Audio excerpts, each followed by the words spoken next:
Okay, I'm going to go down one last avenue just because I want to do this, and then you can say whatever we want. But just the last avenue, and this is getting personal, but it's a story, isn't it? The story that I heard the other day about Mr. Atencio, my partner for many years here in Los Angeles, the former manager of Joy Division, New Order, Jane's Addiction. Which other fucking bands has he managed? What's Gwen's band called? No Doubt. That's right.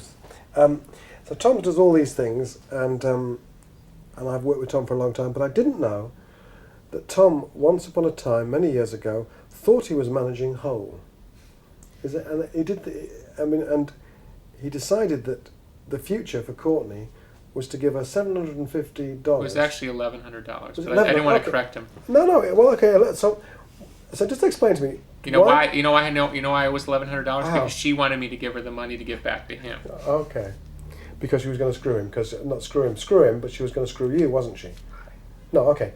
The idea was she would go to Chicago to get her band support out on your tour. Is that right? You tell me. No, she wanted to come. She was in love with me and wanted to come to Chicago to see me, and that's what she told him to get the money.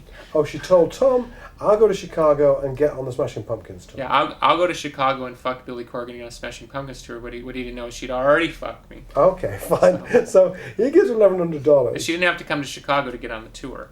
Oh, so she came to Chicago, and I wasn't expecting her.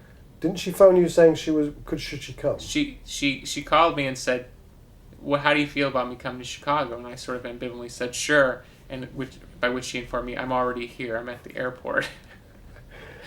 And you're with your girlfriend at this point? Well, my girlfriend at the time wasn't aware of this concept.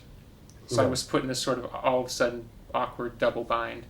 Plus, I love Courtney, but, Courtney's not the type of girl you just say, okay, just sit down for a moment, let's just be calm and think this through. It wasn't really like that. So she showed up looking very sexy, ready to rock, as we say in Pumpkin's world. And I kind of freaked out and tossed her out on her ear. Yes. Not thinking that she was going to walk 5 minutes down the block and run into Kurt Cobain, and the rest is history. Which she did. Yeah. That was when she met Kurt after she threw her out of the hotel. Well, she'd been with Kurt on some level previously, but it wasn't sort of a full-blown romance. And then she hooked up with Kurt that night. They were together, and then the next morning she called me asking me if she could come over to my place, by which I said, well, if you slept with, rock star A, you can't come back to rock star B. And she, I think she went off to Minneapolis, and then next thing you know, they were getting married, and it was all this, thing. Well, the next thing I heard is that Atencio was watching TV 3 weeks later, and suddenly he sees Kurt being interviewed at this very early MTV interview, and there, right next to him, is his former protege, Courtney, and he realizes that that's the end of his $1,100. It's the end of, because she'll obviously become managed by Kurt's management, and the whole thing would go. Yeah, and he was right. So he's to blame. Well, he's $1,100 out. Yeah, but he also ruined my romance.